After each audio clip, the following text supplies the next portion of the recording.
Hi, I'm Vicky Ann from Creative Recruiters.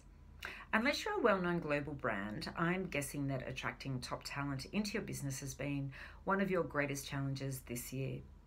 For the most part, the recruitment process can be long, tedious, and time-consuming. So when an offer is rejected, the disappointment can be felt throughout every part of the business that the candidate was introduced to.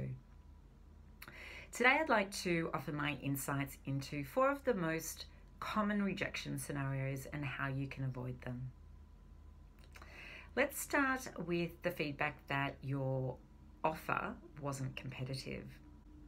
In today's market, those who are very good at what they do are being approached multiple times each week, either from your competitors or by other recruiters.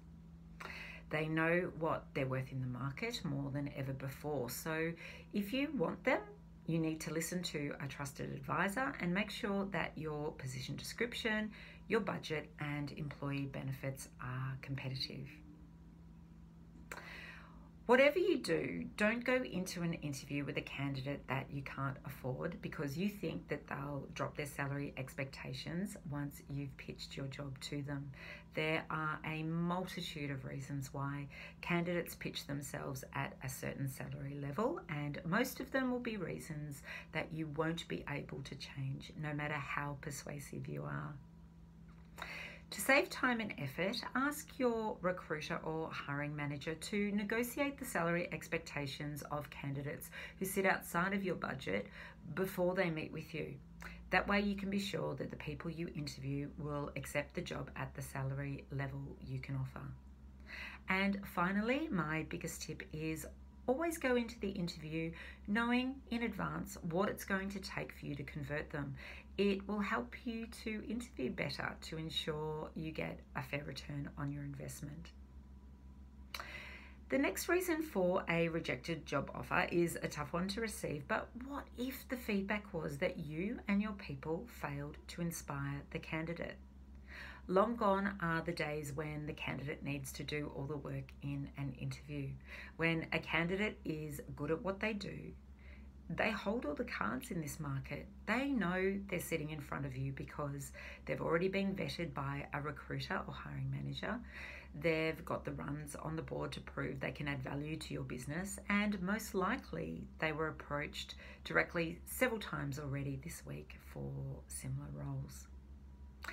They're judging you as much as you're judging them. So being prepared to speak about your business, the role on offer, your vision for the company, and your culture passionately and authentically is the key to getting them on board. For those who know me well, you know I'm not a fan of formal interviews and especially panel interviews. However, I do believe in a structured interview which will demonstrate that the role for you is a priority and that it's important to your business. Next up is the one that gives we recruiters the most anxiety. You took too long to respond. Because you want bang for your buck, you squeeze as much as you can into your job description. You know your salary budget is limited and you need the new candidate to start sooner rather than later. It's a tough gig sourcing a candidate for you with these expectations, but your recruiter or hiring manager has managed to put ideal candidates in front of you. And then you go missing, or you take too long to make up your mind. You provide no feedback to your recruiter or hiring manager, so they can't manage the candidate's expectations. You finally make an offer, but the candidate lost interest weeks ago. They judged you as being unprofessional and disorganized, and as a result, you damaged your brand. They tell everyone they know about the poor experience, and the recruiter is reluctant to work with you again. It's important to remember that good candidates don't last long on the job market, so the trick is not to start the interview process until you're ready. If multiple interviews are required, be sure to set them up consecutively to keep up momentum.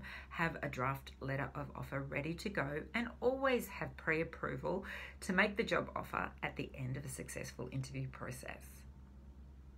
And finally, the dreaded counteroffer.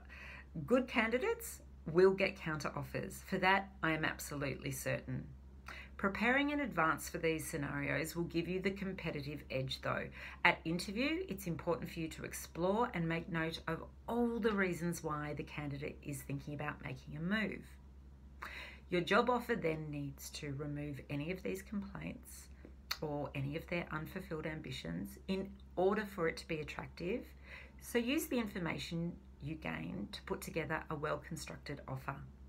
When the counteroffer strikes, you'll then be prepared to replay those reasons to them, demonstrate why those problems won't exist for them should they come on board with you, and close the deal.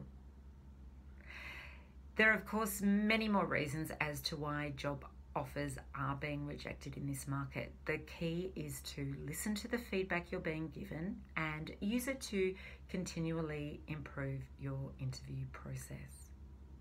I'm more than happy to answer any questions you may have too, so please don't hesitate to give me a call anytime on 0413 453 563. Thanks so much for listening and have a great day.